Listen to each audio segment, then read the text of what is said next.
tend to minimize things. This is bad, bad, bad, bad. You're a 39297. You're almost at the level where you have to go to the hospital. Mr. Gibson's schedule this morning. We completed one. This next one is People versus Stephen McClish. File number is 24777SD. It was originally charged as operating with a high blood alcohol level and open intox in a motor vehicle. The matter was pled to a plain old-fashioned charge of operating while intoxicated, first offense. Mr. McClish is here with his lawyer, Mr. Gibson, and Autumn Kiefer is here from the probation department, and she's prepared the screening report. Mr. Gibson, what would you like me to know? The defendant understands that, this is not something that, this is not something he needed, obviously, and now he's here again before the court for something that he struggled with in the past. But I think the defendant, he recognizes that this is the first and last time that this can happen. He's got a job and he needs to maintain his driver's license to be able to have employment. He's going to have to deal with suspensions.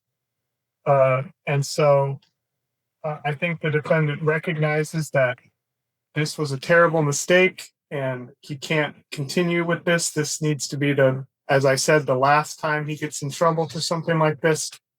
So I'm asking the court to sentence the defendant to probation and to give him an opportunity to,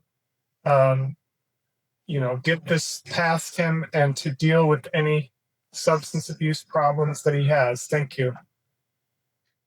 Mr. McClish, what would you like me to know?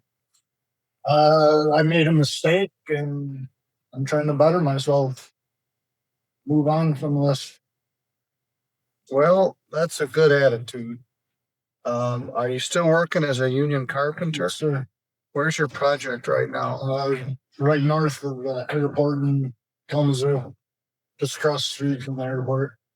Zoetis. All right, that sounds like a good gig. Now, do you work most of the year, or do you have projects and you get laid off between the next one? It depends. This job, I've been there almost a year now, and I've at least got another year there. What do you make an hour? Almost 30.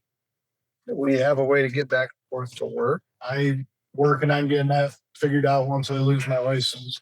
My cousin works there. All right. Well, we tend to minimize things. This is bad, bad, bad, bad. You're a 39297. You're almost at the level where you have to go to the hospital. Drinking Coors Light. Now, that's about 57 Coors Lights, but you were also drinking Fireball shots, which got your BAC up there. And you're like, I remember everything, and everything was good. You got your 3 little dogs in the car. You got open Silver Bullet next to you. You got a roach and a marijuana pipe in there. And you run a red light right in front of a police officer right there by Harding's. And it's like, well, okay, it wasn't that bad. It was bad. Oh, I agree with that. That's a very, very high blood alcohol level, which means you have a lot of tolerance to alcohol.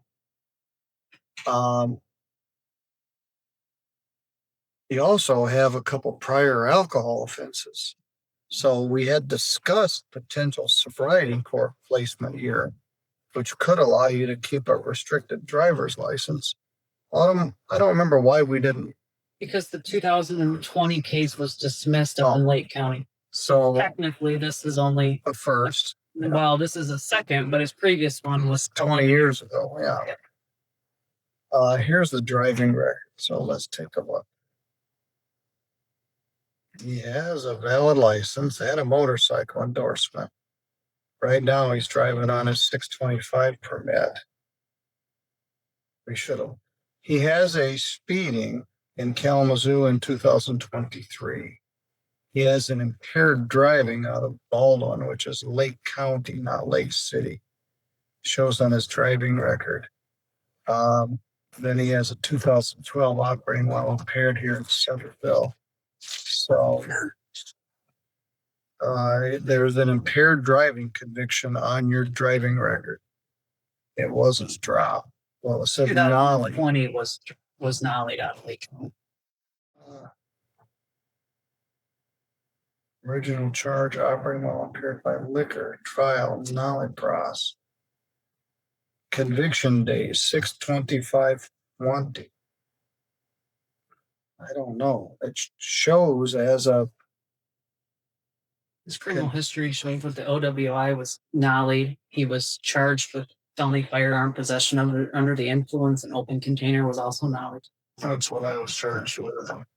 well, impaired driving shows up on your driving record from 2020. It's not Lake City. Lake City is Missaukee County. There's also Lake County, Indiana. This is Baldwin is county seat of. Maybe it is Lake County. Is that something that could be a mistake on his driving record? It could be, but it shows a conviction. Then it says 0 points nollie. So I can't tell. Yeah, it was Lake County, which is the county seat. So I don't know what that is, but if you look at his drive anyway, looks like it was dismissed, perhaps for a plea on other charges. The impaired was dismissed and I pled guilty to possession of a firearm while intoxicated. All right. So that may be.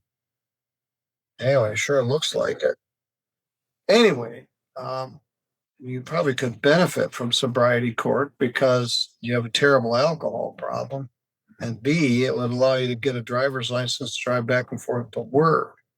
However, as a union carpenter that works on different job sites, the logistics of it would be very hard for you to do your testing, to do your appearing for treatment, counseling. So the probation could actually cause you to lose your job. So although you'd be right in our wheelhouse for sobriety court, I don't think we're able to make it work. So what do I do? It was just 4 years ago. You were drunk with a gun. Here, you're just what struck me about this is just how much business as usual this was. This was just another day for you, hanging out with your uncle, driving around with your dogs, drinking shots and beers. This was nothing remarkable. That scares me. Autumn, what else would you like me to know? Just that I do feel that we're dealing with a severe alcohol issue that needs to be addressed. I did question the domestic violence charge in 2000, and he did state to me that the alcohol wasn't involved in that case, but normally with the rest of the alcohol on the criminal history, I was to assume there was. So he tells me there wasn't. I think we're dealing with a problem that needs to be addressed quickly and thoroughly. If not, I have a feeling we're going to see him in here again for the same charge. So that's why the lengthy probation was warranted in the case. So it's a lot of sobriety court type supervision, except not. I believe they're just going to restrict his driver's license because it was valid at the time of the offense, but I won't be able to know that until this one hits his record. Well, they refused the PBT. I didn't know if that. It doesn't look like that was actually entered into lien. All right, so they cut him, but an OUIL is going to suspend his license. He's got a very good job. That driving record troubles me. 24-month probation. It could be discharged at the end of 12. for 11 days jail. Credit 2, leaving 9 days to serve. Of the 11 days ordered, 7 are deferred. You got a weekend in jail to do. I'm going to order the victim impact panel. No drugs and no alcohol. This is easy to say, hard to do. Substance abuse counseling and treatment and drug and alcohol testing. It's lawful for adults in Michigan to smoke marijuana, and you had marijuana probably going on in the car also, which also would have affected your ability to drive. We've become so cavalier about very high blood alcohol levels because we see so many of them, but it's a small percentage of the population that could get to a 0.3 blood alcohol level and operate a car. Most people would either get sick or fall asleep well before they got their blood alcohol that high. I'm going to make the fine 0. You got enough to do here. $75 crime victims' rights fee, $50 state minimum fee, $100 screening fee, $150 attorney fee, $960 probation oversight fee, which could be cut in half by $480, $120 police reimbursement, and the victim impact panel is $32. Drinking, driving is an expensive proposition. I see that. This is with 0 fine. That sometimes there are as much as $2,000. There's a commercial that says drink and drive and pay $10,000. It's not too far from being on the money. 125 plus 100 plus 150 plus 960 plus 120 police reimbursement plus $32. 1487. You spend at least that much on beer in a year. So the fact that you won't be able to drink alcohol will help pay these fines and costs. You do have a 2010% bond. And as I said earlier, the court keeps 10% of the 10% bond. So subtract 180 from that is 1307.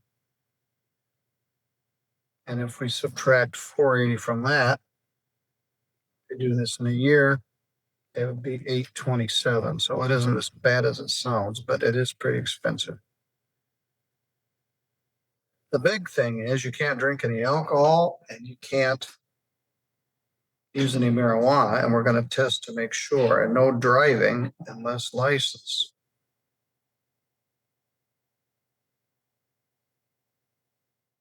This is a probation.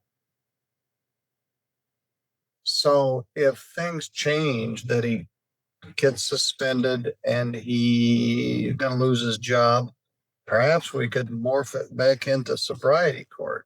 I'm very interested in what really happened in Lake County because they report an impaired driving on your driving record. But I think your version of it is probably accurate. How do I work on getting that taken off? Well, they didn't either suspend or impair your license. No, didn't So- do anything. So they didn't give you any sanctions. So I guess either I'm misreading the record, but when you look at it, it certainly looks like an impaired. Why would they put on there it was an OUIL reduced to impaired and then nollie-pros? It would normally wouldn't even show up. So, but they didn't issue any restriction or sanction. So you can contact the Secretary of State, but right now we treat it as though it didn't exist. But all right, you got a weekend in jail to do, which is actually a gift. I think there's some jail hung over your head, but I want you to go with Miss Kiefer and she'll get you started on this probation. This courtroom case is one of those moments that makes you stop and realize how dangerous normal can become when alcohol takes over someone's life. We're talking about a defendant who wasn't just slightly over the limit, he was sitting at a staggering .297 back, a level where most people are passed out, seriously ill, or in the ER. But instead of collapsing, he was casually driving around town. Dogs in the car, open beer beside him, marijuana present. And he even ran a red light right in front of a police officer, like nothing was wrong. And that's exactly what shook the judge. This wasn't panic. This wasn't a breakdown moment. This was routine. Shots, beers, driving, living life as if this was completely normal. When someone's tolerance is so high that a near-fatal BAC feels manageable, that's no badge of strength. That's a massive red warning sign. But the story goes deeper. On paper, this case ends up being treated like a first offense because of technicalities and confusion in his record. But the court isn't blind. There are previous alcohol-related incidents, a firearm case connected to intoxication just a few years earlier, and a driving history that clearly shows a pattern of risky behavior. And that's where the court hits a real dilemma, because in many ways, this man is exactly who sobriety court was created for. He needs structure, treatment, accountability, serious intervention. But sobriety court is demanding constant testing, frequent court check-ins, counseling sessions. And this guy is a union carpenter working rotating jobs, relying on his license to stay employed. If the system is too strict, he could lose everything. And without stability, the chances of spiraling only get worse. So the judge makes a tough call. Not brutal punishment, but definitely not forgiveness either. Instead, the court lands on a conditional, carefully balanced sentence, probation, treatment, strict no alcohol and no marijuana rules, drug and alcohol testing, and a short jail stay to drive the seriousness home. The judge makes it crystal clear this isn't mercy. This is a final warning. What makes this case unsettling isn't just the numbers on a test. It's the fact that something incredibly dangerous had become everyday life for him. And when behavior this risky starts to feel normal, that's when it becomes truly terrifying, not just for the person behind the wheel, but for everyone around them. So the question is, was this the right balance between protecting the public and giving someone a real chance to change? Or was it still too lenient for the danger involved? Let me know what you think in the comments.